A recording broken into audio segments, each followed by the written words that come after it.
First of all పిల్లలు ఒక 3 నెలల వయసు వరకు పెద్దగా చురుకుతనం ఉండదు. వాళ్ళ కదలికలు ఇవన్నీ తక్కువ ఉంటాయి. ఈ 3 నెలల నుంచి ఇక ఒక్కొక్క నెల పెరిగే కొద్దీ వాళ్ళ కదలికలు, వాళ్ళ చురుకుతనము, వాళ్ళ చూపులు, వాళ్ళ నవ్వులు అన్నీ ఒక్కొక్కటిగా మొదలవుతాయి. అలా మొదలయ్యేటప్పుడు మనము కూడా వాళ్ళతో ఆడుకోవడానికి ప్రాధాన్యత ఇవ్వాలి. చిన్న చిన్న చందమామ కథలు చెప్పడానికి ప్రయత్నం ఇవ్వాలి.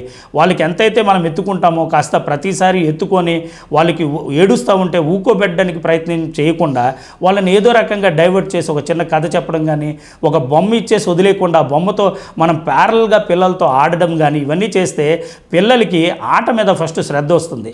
ఆటతో పాటే మాట కానీ, వాళ్ళు పరిగెట్టడం కానీ, ఏ వస్తువు ఎక్కడ ఉంది అనేది తెలుసుకోవడం, దాని పేర్లు గుర్తుపెట్టుకోవడము, ఆ తర్వాత ఎప్పుడైతే మాటలు మొదలవుతాయో ఆ పేరు చెప్పంగానే వీళ్ళు తిరిగి బదులుగా పేరు చెప్పడము, ఆ పేరు గుర్తుపెట్టుకోవడం, అలా మెల్లమెల్లగా వాళ్ళ వొకాబులరీ లెవెల్ కూడా పెరిగి ఆటిజం అనే సమస్య నుంచి చాలా వరకు మనం బయటపడే అవకాశాలు ఉంటాయి.